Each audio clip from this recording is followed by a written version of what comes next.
मेरे प्यारे बच्चों जरा ध्यान दीजिएगा, समझिएगा मेरी बात को, सुनते चलिएगा। इलेक्ट्रोकेमिस्ट्री में 3 पार्ट है। एक पार्ट है जिसमें हम लोग एसआरपी एसओपी की बात करते हैं, नॉस्ट इक्वेशन की बात करते हैं।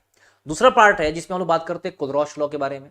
तीसरा पार्ट है बेटा जिसमें हम लोग बात करते हैं किसके बारे में, जरा ध्यान दीजिएगा, इलेक्ट्रोलिसिस के बारे में। आई बात समझिए, फटाक से जरा देखना कैसे स्नैप ऑफ सेकेंड में कंप्लीट कर देंगे, खत्म, क्लियर है।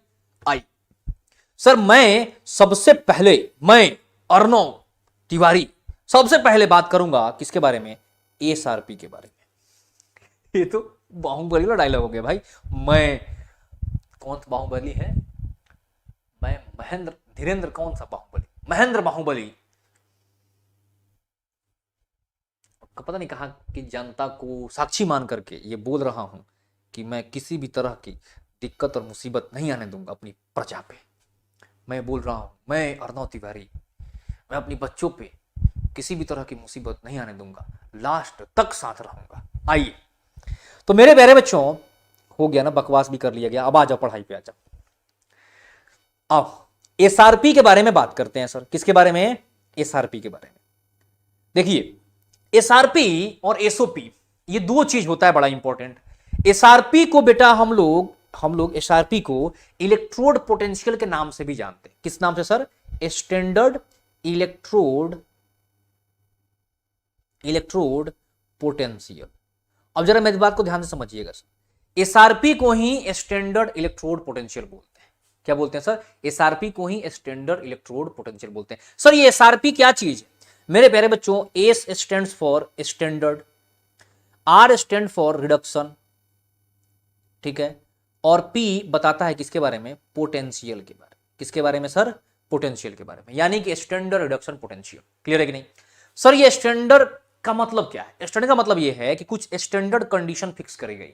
क्या, कि आपका टेम्परेचर जो है वो होना चाहिए 25 degree Celsius, that is room temperature. ठीक है, टेम्परेचर 25 हो गया। और जरा बताइए मेरे प्यारे बच्चों, अगर कोई आयन है तो उसका कंसंट्रेशन होना चाहिए 1 मोलर। बहुत बढ़िया। अच्छा, अगर कोई गैस है तो उस गैस का प्रेशर होना चाहिए बेटा 1 बार। अगर ये सारा कंडीशन फुलफिल्ड है तो हम लोग बोलते हैं कि ये जो चीज है पार्टिकुलर, वो किस पे है सर, स्टैंडर्ड कंडीशन पे। आई बात समझ में कि नहीं, किस पे है सर, स्टैंडर्ड कंडीशन पे है। आ गया समझ में, हाँ या ना।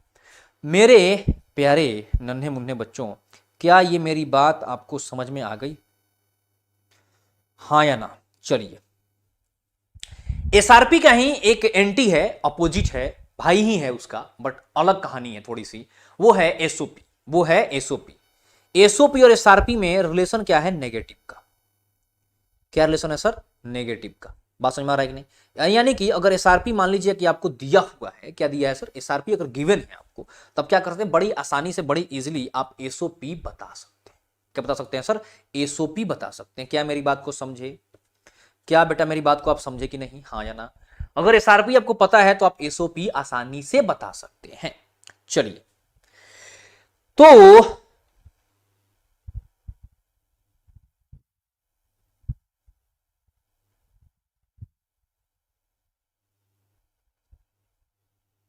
आइए सर, जैसे मान लो कि एसआरपी किसी का दिया हुआ है 2, क्या दिया है 2, तो आप एसओपी क्या बोल देंगे, -2। किसी की एसआरपी दी हुई है मान लीजिए -1.5, आप क्या बोल देंगे इसको, 1.5।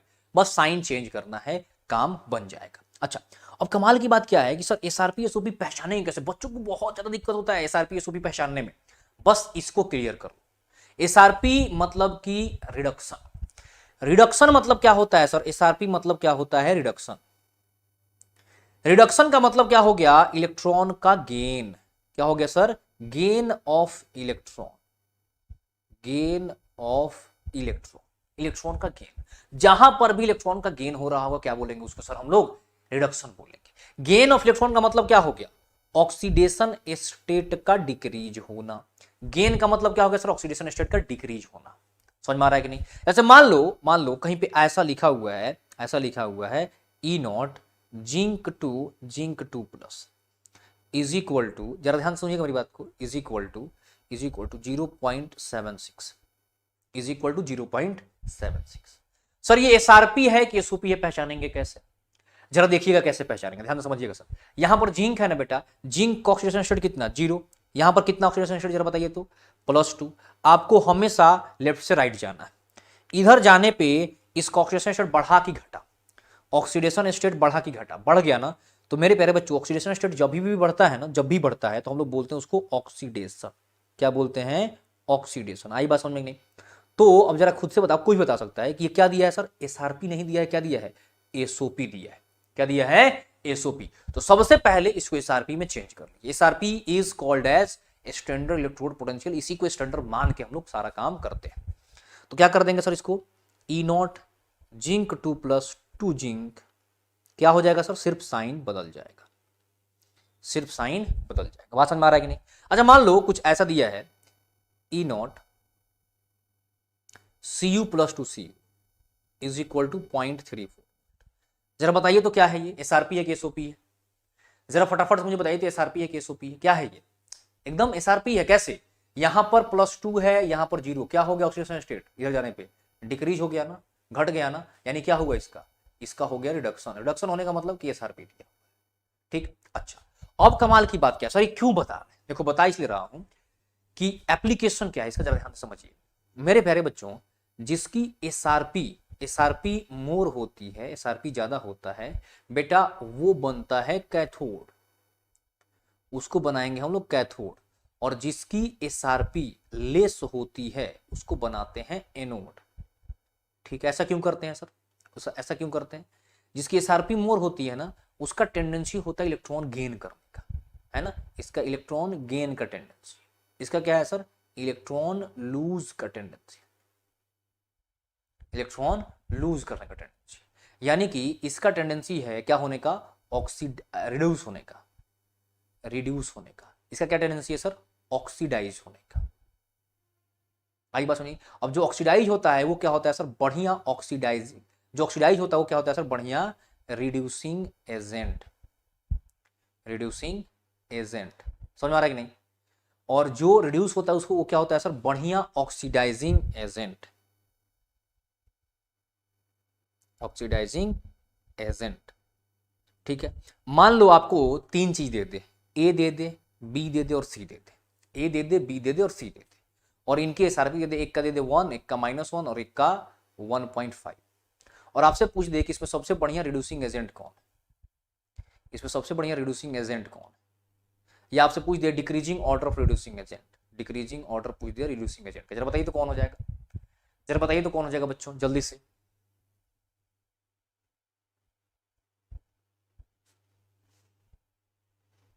जरा बताइए तो।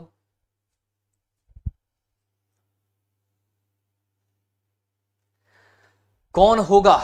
जरा मुझे फटाफट से बता दिया जाए, कौन बढ़िया रिड्यूसिंग एजेंट होगा सर? जल्दी से बता दीजिए, इनमें से कौन सबसे बढ़िया क्या होगा सर? रिड्यूसिंग एजेंट होगा, जरा फटाफट से बता दीजिए मेरे प्यारे बच्चों। अगर आप देख पा रहे होंगे तो इसमें सबसे बढ़िया रिड्यूसिंग एजेंट कौन है? कौन है जरा बताओ? जिसकी एसआरपी, देखो रिड्यूसिंग एजेंट किसको बोलते हैं? जिसकी एसआरपी लेस है ना। यानी कि हमको लेस एसआरपी के टर्म में इनको अरेंज करना है। सबसे कम किसका? बी का, फिर किसका? ए का, फिर किसका? सी का।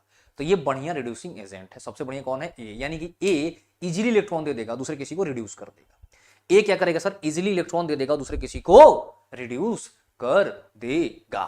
समझ में आ रहा है कि नहीं? हाँ या ना में जवाब दे दिया जाए मेरे प्यारे बच्चों, मेरे प्यारे बच्चों जल्दी से जरा जवाब दीजिए। क्लियर हुआ कि नहीं? हाँ या ना, जल्दी से। आ गया समझ में? बहुत बढ़िया। अच्छा एक चीज और जरा ध्यान देना है, एक चीज और।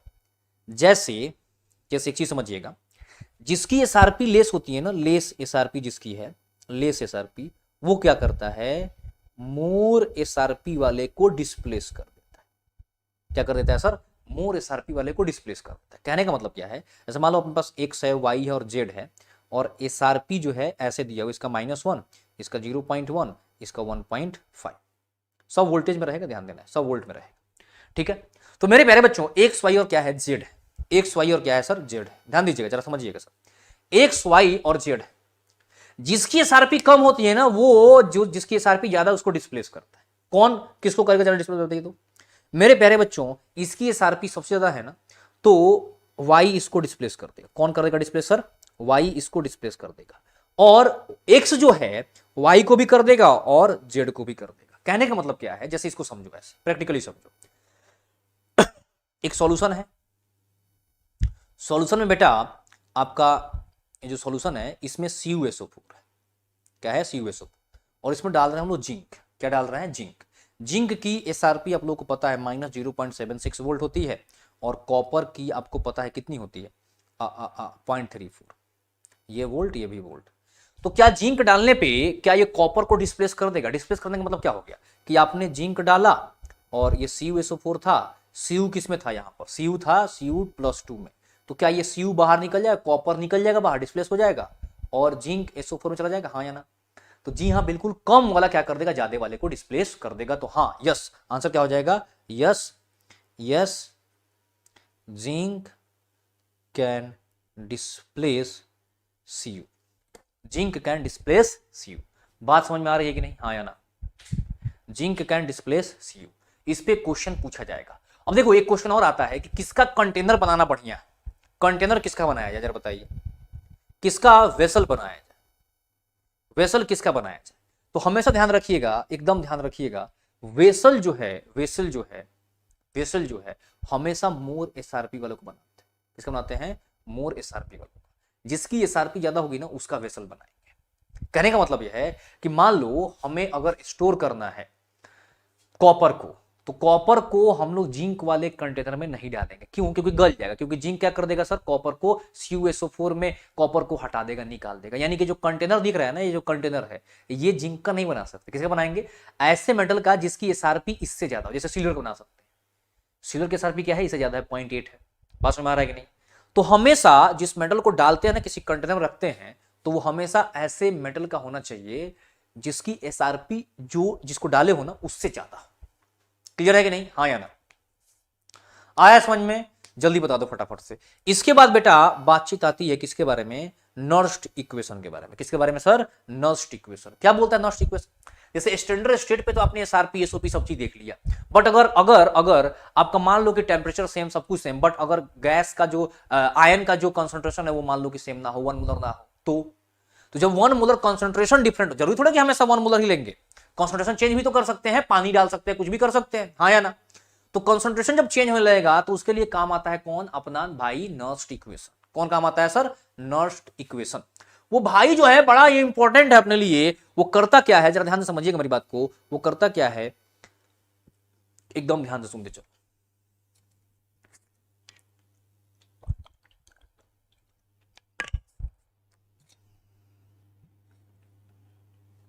वो करता क्या है बेटा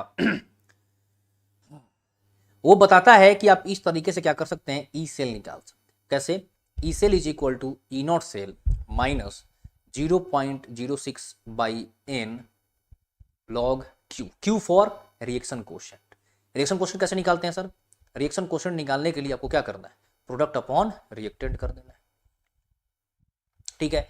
ई नॉट सेल कैसे निकालेंगे? E naught cell is equal to होता है मेरे प्यारे बच्चों E naught cathode minus E naught anode.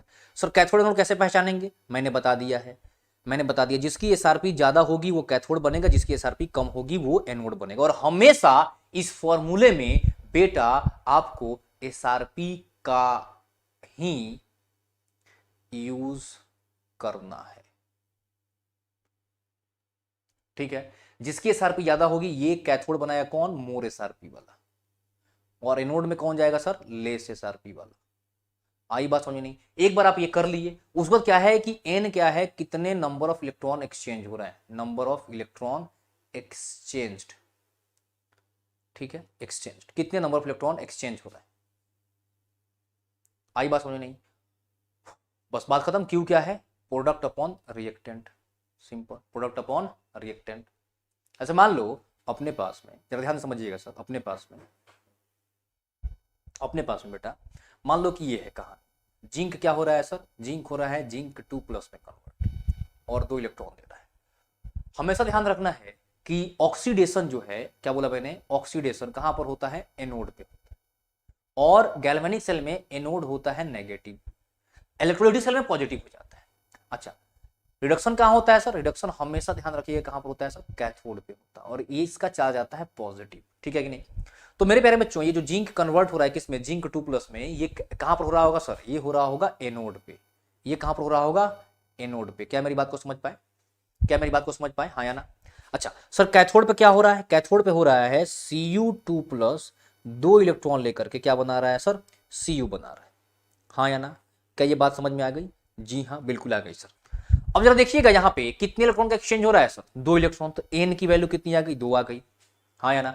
Sir E naught cell, E naught cell जरा बताइए कैसे निकालेंगे, E naught cathode minus E naught anode.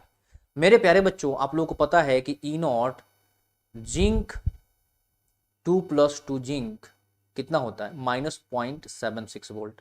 और आपको ये भी पता है Cu2+2 Cu कितना होता है सर, 0.34 वोल्ट। हमेशा ध्यान रखिएगा कि क्या ये एसआरपी दिया है कि नहीं, एसआरपी को ही क्या करना है, हमें सब जगह पर यूज करना है। जितनी भी चीजें हम लोग किए हैं सब एसआरपी के बेस्ट पे किए हैं, ठीक है कि नहीं, डन है सर। जितना करा रहे हैं हो आप सफिशियंट है, 100% सफिशियंट है बेटा, एकदम टेंशन नहीं लेना है, 100% सफिशियंट है। और इन्हीं सब टॉपिक से क्वेश्चन आता है, जरा देखो ना प्रीवियस ईयर उठा करके, इन्हीं यही सब टॉपिक से जहां से क्वेश्चन आया समझ में कि नहीं। तो मेरे प्यारे बच्चों ई नॉट इसका पता, इसका पता कैसे निकालेंगे, ई नॉट जरा बताइए, तो दोनों को पुट करो जरा बताओ, 0.34 पुट करो और माइनस क्या कर दो 0.76 पुट करो, आ जाएगा 1.1, आ जाएगा 1.1 वोल्ट। क्या मेरी बात को समझ पाए कि नहीं, क्या मेरी बात को समझ पाए कि नहीं, हाँ या ना, 1.1 वोल्ट आ गया, तो इनोड सेल आ गया। अब मान लो थोड़ी देर के लिए ऐसा मान के चलते हैं कि आपका आपका एक चीज और निकालना पड़ेगा आपको क्यू निकालना है। क्या निकालना है, क्यू। क्यू कैसे निकालेंगे सर, क्यू निकालने के लिए आपको दोनों एनोड और कैथोड को जोड़ना पड़ेगा। इसको बोलते हैं बेटा एनोड का हाफ सेल रिएक्शन, इसको बोलते हैं कैथोड का हाफ सेल रिएक्शन। दोनों को जोड़ दो, इलेक्ट्रॉन इलेक्ट्रॉन कैंसिल हो जाएगा। हमेशा जोड़िए तब इलेक्ट्रॉन बराबर कर दीजिए, इलेक्ट्रॉन बिना बराबर किए हुए एन की वैल्यू कभी मत लिखना।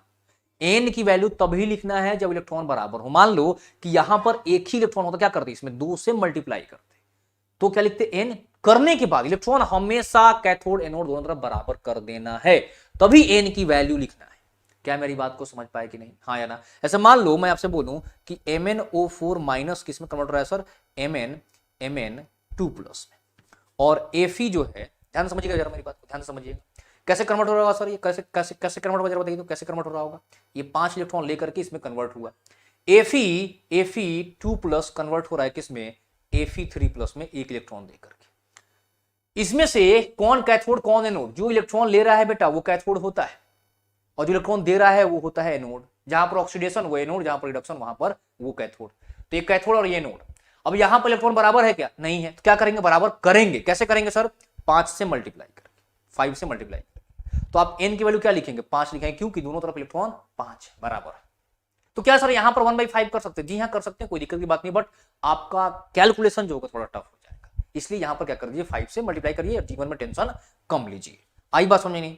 तो यहां पर सर एन कैसे लिखेंगे जरा बताइए, नेट रिएक्शन कैसे लिखेंगे, दोनों को जोड़ो, तो जिंक प्लस Cu2+ से क्या बन जाएगा सर, जिंक 2+ और क्या बन जाएगा सर, Cu। आई बात समझ में कि नहीं। अच्छा मान लो थोड़ी देर के लिए अगर इसका कंसंट्रेशन दे दे 10 के पावर -2 और इसका दे दे 10 के पावर -3, इसका 10 का पावर -2, इसका 10 का पावर -3, इतना मोलर कंसंट्रेशन है दोनों का दोनों में। तो सर जरा इसका ई सेल बताइए कैसे निकालेंगे, कैसे निकालेंगे ई सेल, कैसे निकालेंगे। एकदम जाइए कहां पर, अपने भाई के पास। E cell is equal to क्या बोलता है, ई नॉट सेल कितना 1.1 माइनस क्या है, देखो ना जरा 0.06 अपॉन एन पुट कर दो, 0.06 अपॉन एन पुट कर दो, लॉग क्यू, क्यू का मतलब प्रोडक्ट का कंसंट्रेशन अपॉन रिएक्टेंट का कंसंट्रेशन कितना, 10 का पावर -3 अपॉन 10 का पावर -2, हो नहीं जाएगा सॉल्व। एन की वैल्यू 2 वो भी पुट कर दो, सॉल्व कर लो, कितना आ जाएगा 1.1 माइनस, इसको जरा मल्टीप्लाई करिए, डिवाइड करिए, कितना आ जाएगा 0.03, जरा इस साहब को करिए डिवाइड, कितना आ जाएगा 10 का पावर -1, लॉग 10 का पावर -1 आगे आ जाएगा, तो -1 और ये माइनस प्लस हो जाएगा ना, कितना आ जाएगा सर 1.13 वोल्ट। ये आ गया आपका आंसर। समझ में आया कि नहीं आया, हाँ या ना, जल्दी जरा फटाफट से मुझे आंसर बता दीजिए। क्या मेरे प्यारे बच्चों आप लोगों को ये समझ में आया कि नहीं आया ना। तो मैंने आपको नस्ट इक्वेशन भी क्या कर दिया, फटाक से रिवाइज करा दिया। मैंने आपको नस्ट इक्वेशन भी फटाक से क्या कर दिया सर, रिवाइज करा दिया, हाँ या ना।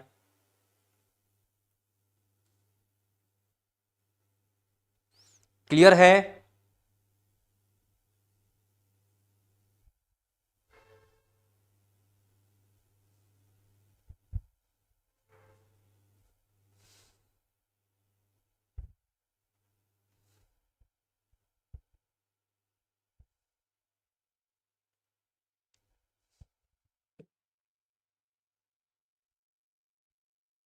क्लियर है, हाँ या ना?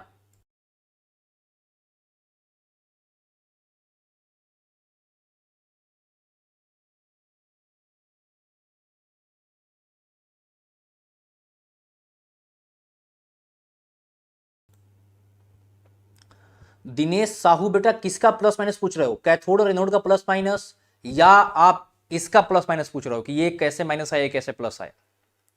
बताइए जरा जल्दी से, किसका प्लस माइनस पूछ रहे हो? जल्दी से बता दो फटाफट से, किसका प्लस माइनस पूछ रहे हो? क्लियर है? चलिए सर आगे बढ़ा जाए। बेटा समय बहुत तेजी से भागा जा रहा है, बहुत ही तेजी से भागा जा रहा है सर समय। ऑर्गेनिक स्टार्ट होने का समय आ रहा है धीरे धीरे। फटाक से क्या करेंगे हम लोग, कंप्लीट करेंगे। जल्दी से आ जाओ मेरे साथ में, जल्दी से आ जाओ मेरे साथ में मेरे प्यारे बच्चों। और जरा बताओ ना इसमें से क्या छोड़ दें, जरा बता दो मुझे, क्या छोड़ दें, क्या छोड़ दें, बता दो जरा मुझे, क्या छोड़ दें? कुछ नहीं छोड़ सकते ना भाई, कुछ नहीं छोड़ सकते। समझ में आ रहा है कि नहीं? कुछ भी नहीं छोड़ सकते, यही दिक्कत है सबसे बड़ा, कुछ भी नहीं छोड़ सकते। ठीक है, अब आइए हम लोग आ गए हैं सेकेंड पार्ट पे। मेरे प्यारे बच्चों सेकेंड पार्ट में आपको पढ़ना है कंडक्टेंस, कंडक्टिविटी और क्या है सर, देखो आपको पढ़ना है कंडक्टेंस। ठीक, थोड़ा अच्छे से लिख देता हूं, थोड़ा समय होता तो और बढ़िया पढ़ा देता बेटा। आप लोगों को भी थोड़ा पहले तो आना चाहिए था। संजीवनी सीरीज में मैंने कितना अच्छे से पढ़ाया था बच्चों को। अब ये भी नहीं बोल सकता ना जाकर के उसको देख लो। कंडक्टेंस है, फिर आपको पढ़ना है कंडक्टिविटी,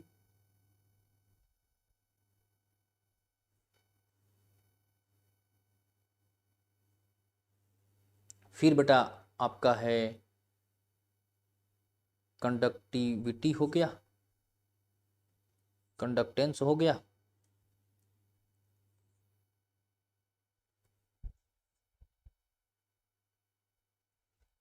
कंडक्टेंस, कंडक्टिविटी, फिर सर चिंता मत करो, कंडक्टेंस, कंडक्टिविटी, मोलर कंडक्टेंस और इक्विवेलेंट कंडक्टेंस। मोलर कंडक्टेंस,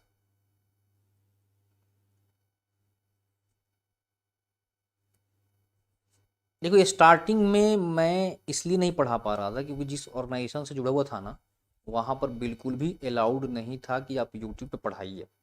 तो मैं जब उसको छोड़ा, लीव किया, तब उसके बाद से मैंने वीडियो डालना स्टार्ट किया, तब से मैं पढ़ाना स्टार्ट किया। और फरवरी से 15 फरवरी के आसपास मैं छोड़ा और उसके बाद से मैं पढ़ा रहा हूँ कंटिन्यू बच्चों को। ठीक है, जो बच्चे मेरे से जुड़े हुए हैं स्टडी भारत के बच्चे, वो जानते हैं इस चीज़ को। मोलर कंडक्टेंस, और सबसे पहले मेरा ही सिलेबस कंप्लीट हुआ है, पूछ लेना, और बहुत अच्छे से हुआ है। और सबसे कम क्लास मेरे को ही मिलता था वहाँ पे, तो सबसे नेग्लेक्टेड हम ही थे। अंडरडॉग जिसको बोलते हैं ना। आ जाओ। अच्छा, मोलर कंडक्टेंस हो गया, इसके बाद आता है बेटा इक्विवेलेंट कंडक्टेंस। इसके बाद आता है इक्विवेलेंट कंडक्टेंस। क्या मेरी बात को समझ पाए? क्या मेरी बात को आप लोग समझ पाए, हाँ या ना? पता है मैं फिजिकल इनऑर्गेनिक को लेकर के इतना कॉन्फिडेंट हूं कि आप लोग एक भी क्वेश्चन छोड़ के नहीं आओ। बस मैं चाहता हूं यही चीज़ कि मेरे को थोड़ा सा टाइम नहीं मिल पा रहा है और बहुत सारी चीज़ें और भी करानी है बच्चों को। तो एक बार सर आ जाएंगे, वो ऑर्गेनिक संभाल देंगे ना, बहुत हेल्प हो जाएगा मेरे लिए और आपके लिए भी।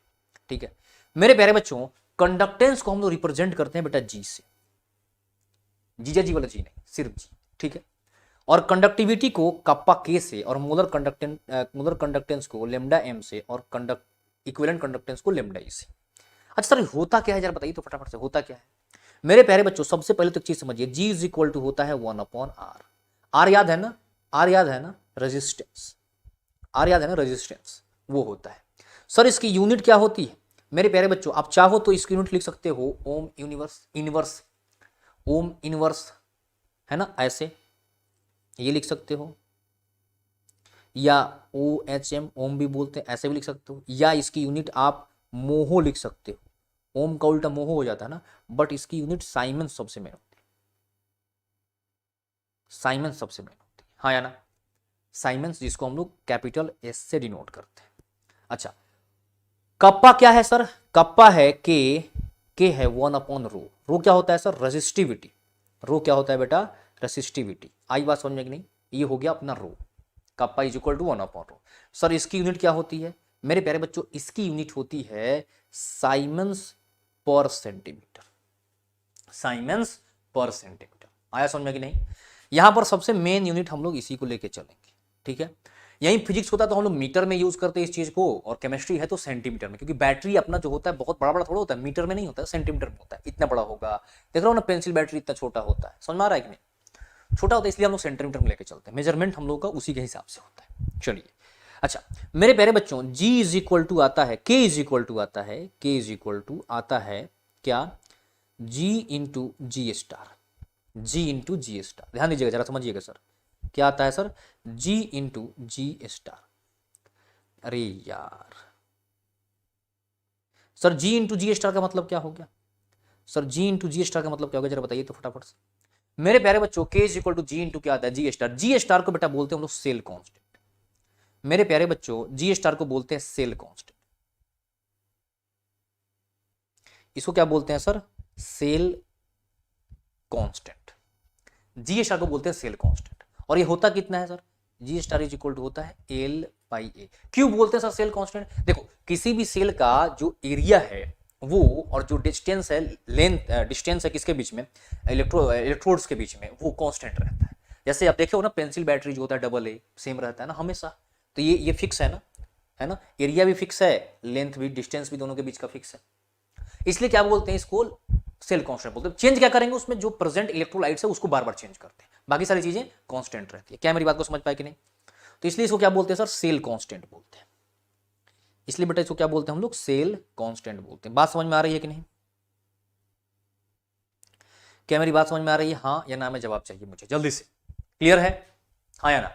तो के का फॉर्मूला आपको समझ में आ गया, जी स्टार समझ में आ गया, बहुत अच्छी बात है मेरे प्यारे बच्चों। इसी तरीके से लेमडा एम जो होता है आपका, वो होता है K into 1000 by M. M बोले तो मोलरिटी, नॉट मोलर मास। ये एम क्या है सर, एम है मोलरिटी। और लेमडा एम होता क्या है सर, जैसे ये कंडक्टिविटी समझ में आ रहा है ना, कंडक्टिविटी समझ में आ रहा है ना, क्या है कंडक्टिविटी? कंडक्टिविटी का मतलब होता है कंडक्टेंस ऑफ 1 ml इलेक्ट्रोलाइट। समझ में आ रहा है कि नहीं? Conductance of 1 ml electrolyte, 1 ml electrolyte के कंडक्टेंस को क्या बोलते हैं सर, कंडक्टिविटी। समझ में आ रहा है कि नहीं, हाँ या ना? क्लियर है, जल्दी से बताइए। 1 ml इलेक्ट्रोलाइट के कंडक्टेंस को क्या बोलते हैं हम लोग, कंडक्टिविटी। कंडक्टेंस को क्या बोलते हैं हम लोग, कंडक्टिविटी। मोलरिटी ये हो गया मोलर कंडक्टेंस। ये क्या है सर, ये है, जरा ध्यान दीजिएगा समझिएगा सर, ये है for 1 mole conductance for 1 mole electrolyte. 1 mole electrolyte के कंडक्टेंस को क्या बोलते हैं हम लोग, molar conductance. Similarly lambda E is equal to होता है K into 1000 upon N, N for normality, N for normality. क्या मेरी बात समझ में आई? ये एन फॉर क्या है सर, नॉर्मेलिटी। ठीक है, ये क्या होता है, जैसे यहां पर ये 1 मोल के लिए था ना बेटा, ये 1 मोल के लिए था ना, ये होता है 1 ग्राम इक्विवेलेंट के लिए। ये किसके लिए होता है सर, 1 ग्राम इक्विवेलेंट के लिए।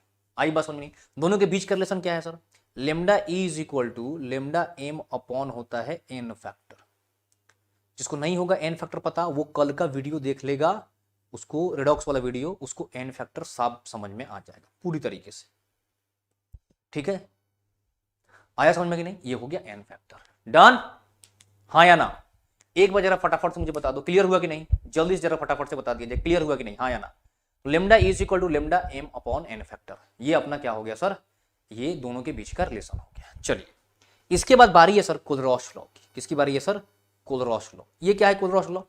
कुलरॉस लॉ का मतलब होता है कि अगर मान लो सॉल्यूशन को आप इतना ज्यादा पानी डाल दिए हो कि लगभग सारे के सारे आयंस टूट गए, और जैसे देखो नॉर्मल केस में क्या होता है कि जो पॉजिटिव चार्ज है वो नेगेटिव चार्ज को अट्रैक्ट करता है, हाँ ना? पॉजिटिव को रिपेल करता है, नेगेटिव को क्या करता है, रिपल्सन क्रिएट करता है, ये दूर भागने की कोशिश करता है। तो ये हो गया नॉर्मल कंडीशन, बात समझ में आ रहा है कि नहीं? लेकिन जब पानी बहुत ज्यादा हो जाएगा, जब डाइल्यूशन बहुत ज्यादा हो जाएगा, जिसको हम लोग बोलते हैं क्या, इनफाइनाइट डाइल्यूशन। इसका मतलब ये नहीं है, इनफाइनाइट का मतलब कि अब जाकर के समुद्र में डाल दिए, इसका मतलब ये नहीं है, समुद्र में नहीं डालते। मतलब क्या होगा कि बहुत ज्यादा पानी, इतना पानी हो जाए, इतना पानी हो जाए कि बी का बी से नाम मतलब रहे कि बी माइनस बहुत दूर, दूसरा बी माइनस बहुत दूर, ए प्लस भी बहुत दूर, दूसरा ए प्लस भी बहुत दूर, ए भी बहुत दूर, बी भी बहुत दूर, यानी किसी का किसी से कोई इंटरेक्शन नहीं। क्या बोलेंगे सर उसको हम लोग? उसको बोलते हैं इनफाइनाइट डाइल्यूशन। और इनफाइनाइट डाइल्यूशन पे क्या होता है कि जितने भी आयंस प्रेजेंट हैं सारे के सारे क्या करते हैं, इंडिपेंडेंटली माइग्रेट करते हैं। This is called as Kohlrausch law. फायदा क्या है कोलरॉस लॉ का? जैसे मान लो मुझे अगर निकालना है CH3COOH का इनफाइनाइट डाइल्यूशन पे मूलर कंडक्टेंस, कैसे निकालूंगा सर? अगर मुझे इसका लेमडा नॉट m निकालना है, कैसे निकालूंगा? देखो बताता हूं कैसे निकालूंगा।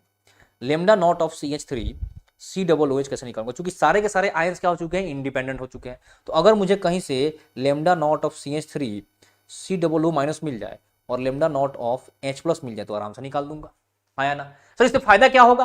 देखो ना, ये वीक इलेक्ट्रोलाइट, ये क्या है, वीक इलेक्ट्रोलाइट।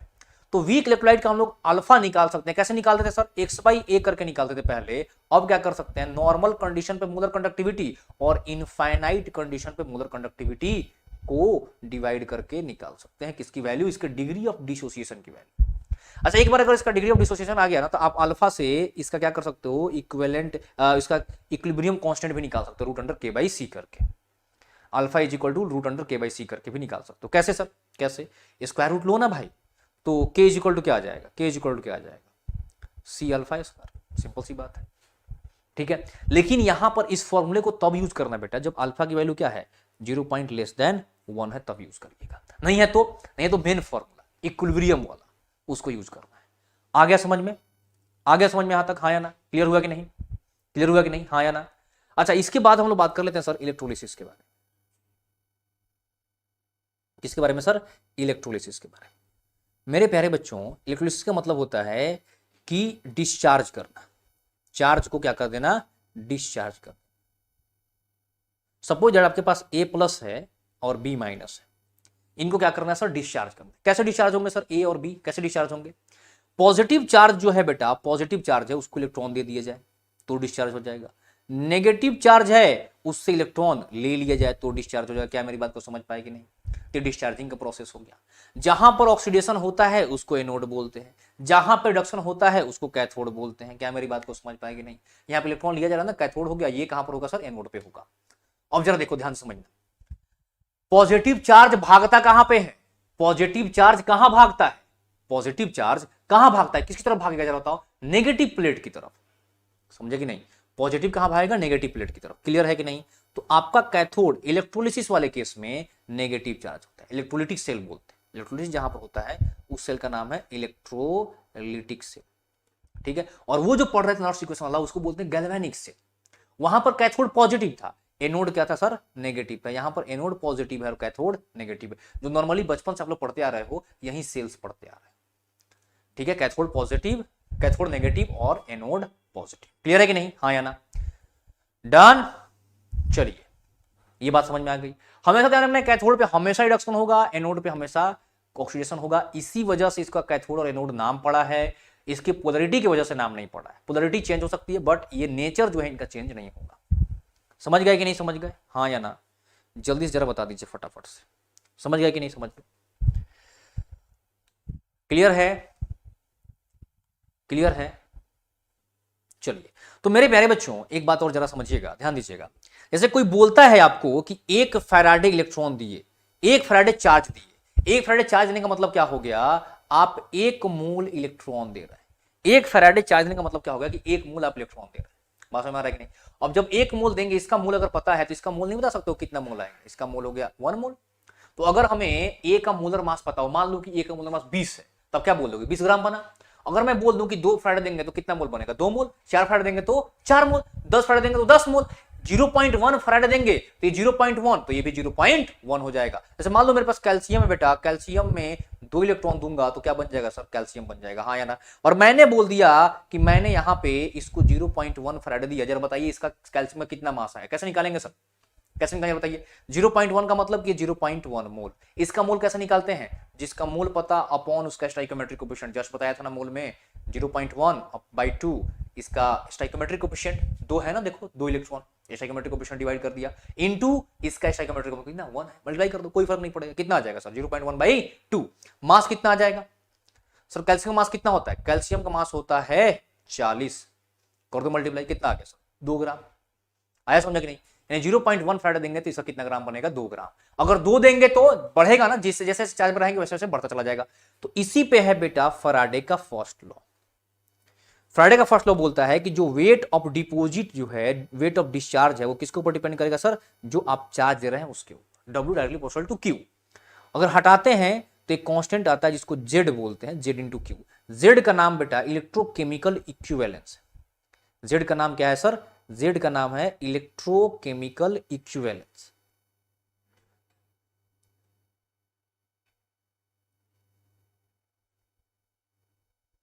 Z का नाम है इलेक्ट्रोकेमिकल इक्विवेलेंस। क्या होता है सर? जरा Q की वैल्यू 1 रखिए ना, जरा Q की वैल्यू 1 रखिए ना, तो ये क्या है? क्या है? मास डिस्चार्ज बाई 1 कूलम्ब। 1 कूलम्ब रखने पे जो मास आएगा उसको क्या बोलते हैं? जेड बोलते हैं। सर क्या इसको याद रखना पड़ेगा? नहीं जरूरत है याद रखने की। क्यों? बता रहा हूं। देखो बेटा 1 फैराडे से जो मास डिस्चार्ज होता है ना, जो मास डिस्चार्ज होता है बेटा, उसको हम लोग बोलते हैं इक्विवेलेंट मास। क्या बोलते हैं? इक्विवेलेंट मास, यानी कि ई बोलते हैं। 1 फैराडे बोले तो जरा बताइए तो 1 फैराडे इज इक्वल टू होता है 96500 कूलम, इतने कूलम से। यानी कि मैं बोल सकता हूं ना कि 96500 कूलम से जो मास डिस्चार्ज होगा उसको ई बोल रहे हैं। तो 1 कूलम से जो होगा उसको क्या बोलेंगे सर? ई बाई 96500, हाँ या ना, या E by F. F represents for 96500। तो बेटा यही तो हो गया जेड, यही तो हो गया जेड। तो आप बोल सकते हो कि W इज इक्वल टू जो जेड क्यू है उसकी जगह पर आप बोल सकते हो E Q by F. E Q by F, W is equal to E Q by F. अच्छा sir, equivalent weight is equal to molar mass upon होता है N factor. Equivalent weight is equal to molar mass upon N factor. मैं N factor को क्या मैं N से denote कर दूं? तो W इज इक्वल टू क्या आ जाएगा sir? W is equal to आ जाएगा M Q by N F. ये आपका क्या हो गया? आपका ये हो गया क्या चीज? फैराडे का फर्स्ट लॉ। समझ में आ रहा है कि नहीं? ये इक्विवेलेंट मास के टर्म में हो गया ऊपर वाला, नीचे वाला हो गया मोलर मास के टर्म में। समझ में आ रहा है कि नहीं? सेकेंड लॉ क्या बोलता है सर? सेकेंड, ये हो गया फर्स्ट लॉ, ये first law. Sir second law क्या बोलता है? सेकेंड लॉ बोलता है बेटा कि अगर आप चार्ज कांस्टेंट कर दो, क्यू कांस्टेंट कर दो, क्यू क्या कर दो? क्यू, यहां पर देखो, क्यू कांस्टेंट कर दो, तो जो वेट डिपॉजिट होगा ना, वेट जो डिस्चार्ज होगा वो इसके इक्विवेलेंट के डायरेक्टली प्रोपोर्शनल होगा, है ना? क्या सर? अगर क्यू क्या हो? कांस्टेंट। बात समझ में आ रहा है? क्यू कांस्टेंट कैसे रहेगा? जैसे मान लो किसी में 1 फैराडे दिए, दूसरे में भी 1 फैराडे दे दिए, या कैसे क्यू कांस्टेंट रहेगा सर? अगर आप सेम चार्ज सेम करंट क्या कर दो, सभी में फ्लो करा दो, सबको सीरीज में जोड़ दो और सेम करंट सब में फ्लो करा दो। सीरीज में जोड़ने पे क्या होता है? करंट सेम हो जाता है, सब में करंट सेम कर दो। देखो ना, करंट अगर Q इज इक्वल टू लिखोगे तो क्या लिख सकते हो करंट के टर्म में? IT। तो आपका W इज इक्वल टू क्या बन जाएगा? EIT बाई F, या W इज इक्वल टू आप क्या लिख सकते हो? MIT by NF। That's it, simple सी बात है। ये हो गया करंट के टर्म में, ये करंट के टर्म में हो गया। Q is equal to IT होता है, तो W क्या हो जाएगा sir? Directly proportional to E, यानी कि आप लिख सकते हैं W1 upon W2 is equal to E1 by E2। इसको एक्सचेंज करके आप लिख सकते हैं W1 upon E1 is equal to W2 by E2। इससे फायदा क्या होगा? मान लो कि मुझे इक्विवेलेंट वेट पता है, जो कि पता रहता है, एन फैक्टर पता होता है। जैसे मान लो कि मुझे कैल्शियम को बताना है इक्विवेलेंट वेट कितना हो जाएगा सर? कैल्शियम 2+ में है ना, इक्विवेलेंट वेट कितना हो जाएगा? मोलर मास है 40 और जो चार्ज होता है वही इक्विवेलेंट वेट होता है, एन फैक्टर होता है, तो 20 हो जाएगा इसको इक्विवेलेंट। तो इक्विवेलेंट वेट जनरली सबका पता रहता है। जैसे मान लो कि Ag+ है, Ag+ का मोलर मास है 108, ये याद रखना पड़ेगा 108, जो कि मैंने टेलीग्राम में दिया हुआ था, आप देख लीजिएगा जरा, टेलीग्राम में दिया हुआ था, देख लीजिएगा जरा, ठीक है? 108 क्या कर देंगे सर? एन फैक्टर से डिवाइड कर देंगे। कैसे डिवाइड करेंगे? एन फैक्टर कितना है सर? प्लस चार्ज है, डिवाइड कर दो 1, तो इसका इक्विवेलेंट पता है। इक्विवेलेंट वेट पता है तो आप बता सकते हैं, अगर मान लीजिए कि मैं बोल दूं कि सिल्वर का 10.8 ग्राम मास डिपोजिट हुआ, तो जरा कॉपर का बताइए कितना होगा? तो आपको पूरा लॉन्ग प्रोसेस नहीं लगाने की जरूरत है, E1 अपॉन E2 करिए, W2 करिए, W1 आ जाएगा, W1 आ जाएगा। क्या मेरी बात को समझ पाएंगे? नहीं, हाँ या ना? तो दोनों लॉ आपको बता दिया, फैराडे का फर्स्ट और सेकेंड। इसके बाद बारी आती है बैटरी की। इसके बाद बारी आती है बेटा बैटरी की। बैटरी का मतलब हो गया दो तरह का, एक होता है प्राइमरी सेल, दूसरा होता है सेकेंडरी सेल। प्राइमरी सेल का मतलब हो गया जिसको आप चार्ज नहीं कर सकते दोबारा, ऐसा जीप पर रगड़ करके नहीं कि जीप पर रगड़ दिए तो चार्ज हो गया, ऐसा नहीं। चार्ज नहीं कर सकते जिसको दोबारा, सो क्या बोलते हैं प्राइमरी सेल, और जिसको चार्ज कर सकते हो उसको बोलते हैं secondary cell.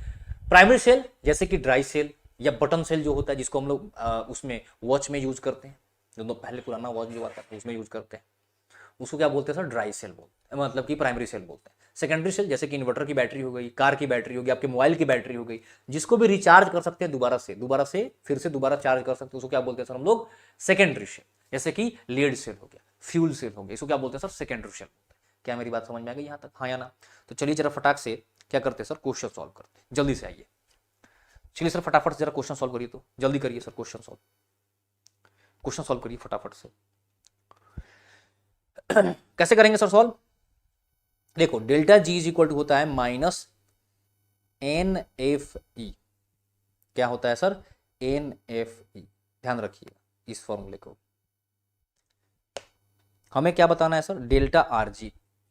Delta R G note कैसे बताऊंगा? डेल्टा जी ई दिया है, ई दिया है, इसमें जरा देखिए तो इलेक्ट्रॉन का एक्सचेंज कितना हो रहा है, देखिए तो एक Fe3 से कहाँ जा रहा है? +1 में जा रहा है ना, +3 से +1 में, तो एक जा रहा है, दो कितना जाएगा? 2 इलेक्ट्रॉन का एक्सचेंज होगा। तो एन की वैल्यू बेटा कितनी हो गई? 2 हो गई। एफ आप लोगों को पता है 96500। ई की वैल्यू दी हुई है कितनी? 0.24। पुट कर दीजिए, आंसर आ जाएगा। इसमें सब वैल्यू पुट करो, आंसर आ जाएगा डेल्टा। बोल रहा है for the cell involving 1 electron E naught cell is equal to 0.59 volt, और बोल रहा है the equilibrium constant for the cell reaction के लिए इक्विलिब्रियम कांस्टेंट दिया हुआ है, इतना दिया है। तो जरा बताइए क्या होगा कहानी इसका, जल्दी से जरा फटाफट से बताइए। N2 कैसे आया सर? देखो N कैसे 2 आया, एक बार फटाफट से देख लेते हैं, देख लो कैसे 2 आया। यहाँ Fe3+ में है ना, यहाँ पर Fe किस में चला गया? 2+ में। देखो जरा पहले देख लो, ये बैलेंस्ड इक्वेशन है, तो जब भी बैलेंस्ड इक्वेशन होगा तो कैसे बैलेंस बोल रहा हूं? 2Fe 2Fe 2i बैलेंस है ना, तो जब भी बैलेंस्ड इक्वेशन हो तो आप एक को पकड़ो, किसी एक को पकड़ो। Fe को पकड़ता हूं मैं, यहां पे बेटा ये +3 में है, यहां पर किस में? +2 में है। कितने का चेंज आया? एक का चेंज आया ना, तो एक Fe में एक का चेंज आया, तो 2 में कितने का आएगा? 2। तो इसलिए n की वैल्यू कितनी आ गई? 2 आ गई। बात समझ में आ रहा है कि नहीं? बात समझ में आ रहा है कि नहीं? अगर मान लो बैलेंस नहीं रहता तो क्या करते? बैलेंस नहीं रहता तो बैलेंस करना पड़ता। क्लियर है? हालांकि आपको रिएक्शन जो है बैलेंस्ड ही करके दिया जाएगा। आई बात समझ में? चलिए जरा इस क्वेश्चन को सॉल्व करिए सर, जरा इस क्वेश्चन को सॉल्व करिए फटाफट से, जल्दी से। For a cell involving 1 electron, एक इलेक्ट्रॉन दिया हुआ है, इनर सेल की वैल्यू दी हुई है, आपको इक्विलिब्रियम कांस्टेंट निकालना है। मेरे प्यारे बच्चों, इक्विलिब्रियम को आपको लोगों को सबको पता है कि डेल्टा जी की वैल्यू क्या होती है? 0। तो सिमिलरली ई सेल की वैल्यू भी क्या हो जाएगी? 0 हो जाएगी। ई सेल की वैल्यू भी क्या हो जाएगी? 0 हो जाएगी। तो आपका जो ई नॉट सेल आता है वो हो जाता है आपका क्या? 0.06/n log Q की जगह पर आ जाएगा, इक्विलिब्रियम की बात नहीं ना, के इक्विलिब्रियम आ जाएगा। Q की जगह पर क्या आ जाएगा सर? के इक्विलिब्रियम। चलिए जरा इसको सॉल्व कर लीजिए, जरा इसको सॉल्व कर लीजिए। ई नॉट सेल कितना दिया है? 0.059, तो लगभग इसको 0.6 ले सकते हैं, लगभग 0.6 नहीं ले सकते, जरा बताओ। तो 0.6 is equal to 0.06/n log k। n की वैल्यू कितना बोल रहा है? 1। जरा देखो ना, इसको डिवाइड करते हैं, इसको डिवाइड करते हैं, कितना आ जाएगा? इधर बेटा आ जाएगा 10, है ना। तो log k is equal to 10 आ गया, log हटा देंगे तो k इज इक्वल टू 10 का पावर 10 आ जाएगा, यानी कि आंसर क्या आ जाएगा? थर्ड। आंसर क्या आ जाएगा? थर्ड। क्लियर है कि नहीं? हाँ या ना? आया समझ में? Next question. On electrolysis of dilute sulphuric acid using platinum electrode the product obtained at anode will be. Product क्या होगा? ध्यान सुनना है मेरी बात को, सुनते चलो। On electrolysis of dilute sulphuric acid, sulphuric acid sir क्या है? डाइल्यूट है, ठीक है। डाइल्यूट सल्फ्यूरिक एसिड होने का मतलब हो गया आपके पास क्या है सर? H2SO4 है। H2SO4 में 2 आयन, एक H+ है, दूसरा क्या है सर? SO4 2-, ठीक है। और डाइल्यूट बोल रहे हैं यानी कि पानी में डाला हुआ है, पानी है वहां पर अच्छा खासा प्रेजेंट, H2O है। अब इन सभी में कंपटीशन होगा, किसमें किसमें सर? H2SO4 के H+ में, SO4 में और H2O में। क्लियर है कि नहीं? मेरे प्यारे बच्चों, आप सभी लोगों को पता होना चाहिए कि अगर H+ प्रेजेंट है, H+ प्रेजेंट है तो होता क्या है? ध्यान सुनना मेरी बात को, सुनते चलो। H+ प्रेजेंट है तो H+ का क्या हो जाएगा सर? उसका हो जाएगा रिडक्शन। ठीक है, मतलब कि सुनो, जैसे H2O जो है, H2O है, ये भी एनोड की तरफ भागेगा और ये भी कहां भागेगा सर, कैथोड की तरफ। H2O दोनों तरफ भागता है। ठीक है, सिमिलरली H प्लस कहां भागेगा, पॉजिटिव चार्ज है तो निगेटिव प्लेट, यानी कहां भागेगा सर, ये कैथोड की तरफ। और ये कहां भागेगा सर, ये भागेगा एनोड की तरफ। अब देखो, एनोड की तरफ दो लोग भाग रहे हैं, कौन कौन भाग रहा है, ये भी भाग रहा है, ये भी भाग रहा है। कैथोड की तरफ ये भी भागता है, वो भी भागता है। आया समझ में कि नहीं? अब जो पहले पहुंच जाएगा उसकी बात हो जाएगी, यानी जिसका डिस्चार्ज पोटेंशियल ज्यादा होगा वो डिस्चार्ज हो जाएगा जल्दी से। तो इन दोनों में, यानी कि H2O में और H प्लस में, मेरे प्यारे बच्चों, H प्लस जीत जाता है, ये हार जाता है। कैथोड पे H2O नहीं जाएगा। अगर कैथोड पे H2O जाता तो यहां से निकलता H2। अगर कैथोड पे एनोड पे अगर H प्लस जाएगा तो वहां से निकलेगा बेटा O2। ध्यान रखना है जरा इस बात का। अच्छा, अब SO4 2 माइनस और H2O में डिस्चार्ज पोटेंशियल हमेशा ध्यान रखिएगा, NO3 माइनस, SO4, इन सभी में H2O जीतता है, ये नहीं जाता, H2O जीत जाएगा। कौन जीत जाएगा सर, H2O। तो आपको एनोड पे कौन सा गैस मिलेगा, ये तो जा ही नहीं रहा, कौन मिलेगा एनोड पे, ऑक्सीजन गैस मिलेगा, यानी कि सेकेंड आंसर होगा इसका। नेक्स्ट क्वेश्चन बच्चों,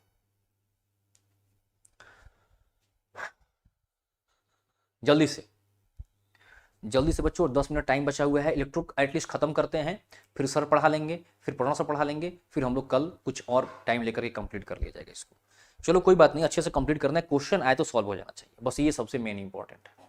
और मुझे लगता है कि मेरे बच्चे इतने मैच्योर हैं कि इस चीज़ को समझ पा रहे हैं कि ऐसे उंगली स्नैप में एकदम थेनोस की तरह खत्म नहीं हो सकता कोई चीज़। थेनोस की तरह ऐसे ऐसे स्नैप करने पर नहीं खत्म होगा, क्योंकि मेरे पास गॉन्टलेट नहीं ना है बेटा, इसलिए बस ऐसे करूँगा खट से खत्म हो जाए।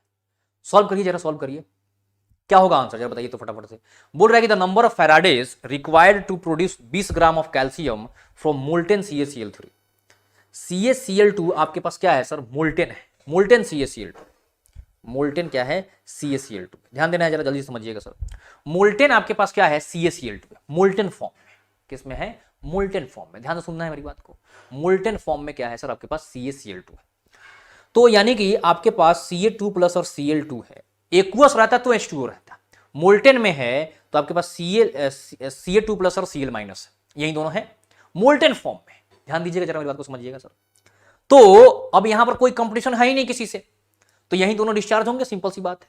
तो बोल रहा है कितना फैराडे चाहिए आपको कैल्शियम को बनाने में, किससे, CaCl2 होगा क्या, कैल्शियम 2 प्लस 2 इलेक्ट्रॉन लेगा बेटा और क्या बनाएगा, Ca बनाएगा। हमें इसका 20 ग्राम चाहिए, यानी हमें इसका कितना मोल चाहिए, इसका मुझे चाहिए 20 को डिवाइड कर दो 40 से, तो 0.5 मोल चाहिए, इसका 0.5 मोल बनेगा।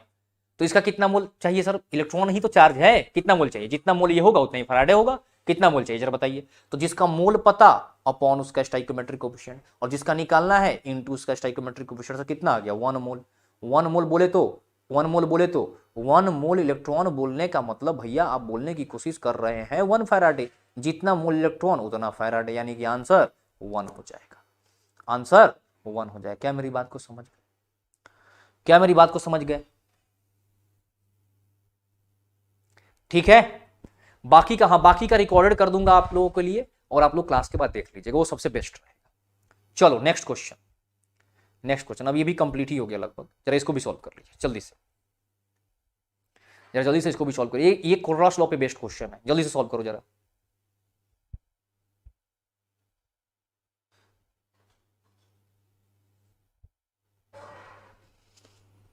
देखो, अगर मेरा तो बस यही है कि अगर एक भी क्वेश्चन आप एक्स्ट्रा सॉल्व करके आ जाओ मेरे लिए तो खुशी की बात होगी, बट मैं पूरा एफर्ट कर रहा हूं कि आप जितने भी टॉपिक्स जो मैंने पढ़ाया है, ये सबसे मोस्ट इंपॉर्टेंट टॉपिक है, तो होप करिए कि इसी से पूछ ले।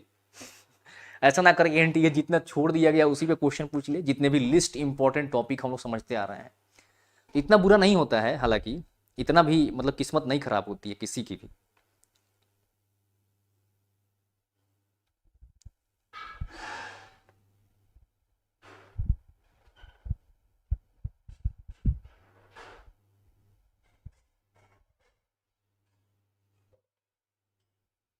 क्लियर है बच्चों। तो बोल रहा है कि the molar conductance of NaCl और क्या है sir HCl and CH3COO Na at infinite dilution are 1 to 6.45 और 4 to 6 पॉइंट इतना इतना दिया है, तो आपको बताना है CH3COOH का क्या होगा। आपके पास देखिए NaCl दिया है, HCl दिया है और CH3COONA दिया है। हमें इसका बताना है CH3COOH का, तो मुझे दो आयन चाहिए, CH3COO माइनस और H प्लस का चाहिए। सर ये दोनों कैसे मिलेंगे? देखो इससे मिल जाएगा CH3COO और HCl से मिल जाएगा H, तो हमें एक्स्ट्रा क्या मिल गया? हमें मिल गया Cl माइनस और Na, तो इसको माइनस कर देंगे तो Na और Cl दोनों चला जाएगा, यानी कि इसका और इसका बेटा जोड़ देते हैं और इसको माइनस कर देते हैं। किसका किसका सर? 91 इसका और HCl का ऐड कर देते हैं और NaCl को माइनस कर देते हैं। देख रहे हो 2021 में पूछा हुआ क्वेश्चन है, क्या ये सॉल्व हो जाएगा? आसानी से हो जाएगा भाई, आसानी से हो जाएगा, हाँ या ना? सॉल्व हो जाएगा। चलिए सर नेक्स्ट क्वेश्चन पे मूव करते हैं। चलिए जरा इस क्वेश्चन को सॉल्व करिए फटाक से, जरा इस क्वेश्चन को फटाक से जरा सॉल्व करिए, तो क्या हो जाएगा आंसर इसका। अगर नहीं दिख रहा होगा तो आप अपने मोबाइल में या लैपटॉप में जो देख रहे हो उसको जूम कर लेना एक बार।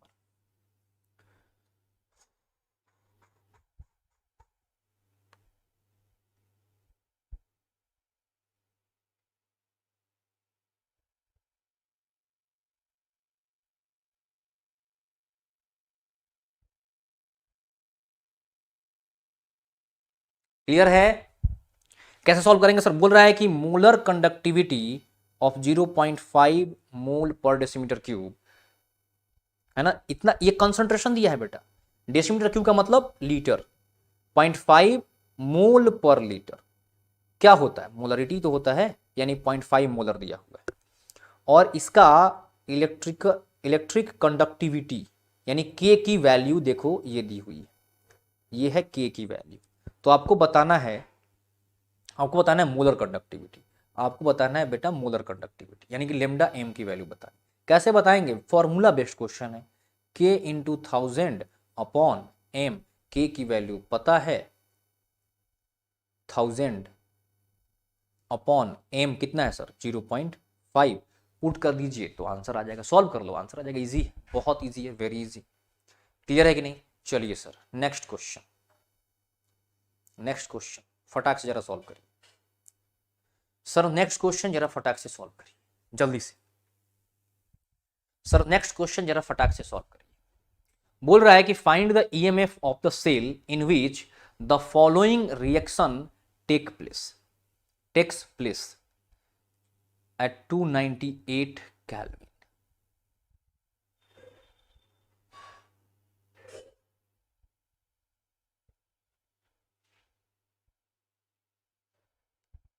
कैसे होगा सर जरा बताइए तो फटाफट से। बोल रहा है कि find the EMF of the cell in which the following reaction takes place.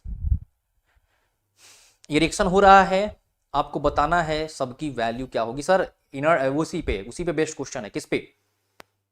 अपना दोस्त नॉस्ट इक्वेशन। तो E cell is equal to, आप क्या करेंगे? E naught cell. भैया दिया है क्या ई नॉट सेल? जरा बताओ तो। जी हाँ। अरे बाप रे 10.5 दिया है। नहीं 10 नहीं है, ये 10 नहीं है जहां तक मुझे लग रहा है, ये 10 नहीं है, ये दिस इज 1.05 है ना। 1.05 माइनस ई नॉट यानी कि 0.06 बाई एन। बेटा समझ पा रहे हो ना? दो ठो है। देखो ना एजी प्लस को देखो, एक से कहां जा रहा है? जीरो में। एक का चेंज हो रहा है, दो में कितने का चेंज होगा? दो का, तो 2 हो जाएगा। और लॉग क्यू की वैल्यू कितनी हो जाएगी सर? क्यू की वैल्यू ये अपना प्रोडक्ट अपॉन क्या है? रिएक्टेंट कर दीजिए 0.001 0.001। रुक जाओ, थमो थोड़ा सा, स्टाइकोमेट्रिक कोफिशिएंट भी मायने रखता है भाई मेरे। तो ये कितना हो जाएगा सर? 10 का पावर -3 मोलर। और ये भी कितना है सर? 10 का पावर -3 मोलर। सर आप तो निकल पे और एजी पे ध्यान नहीं दे रहे हैं बेटा, सॉलिड का लेते ही नहीं है, क्यों ध्यान दें? तो 10 का पावर -3 अपॉन 10 का पावर -3 का होल स्क्वायर। अब जरा देखो ना, इससे ये कैंसिल हो जाएगा और ऊपर 10 का पावर -3 जाएगा ना बेटा, ऊपर जाएगा ना, तो क्या हो जाएगा? 10 का पावर +3। तो 1.05 इंटू इसको करो ना मल्टीप्लाई, कितना आ जाएगा? इसको करो ना डिवाइड, कितना आ जाएगा जरा बताओ? 0.03 और ये 10 का पावर 3 का 3 बाहर आ जाएगा और log 10 की वैल्यू 1 हो जाएगी। तो 1.05 माइनस 0.09 क्लियर है?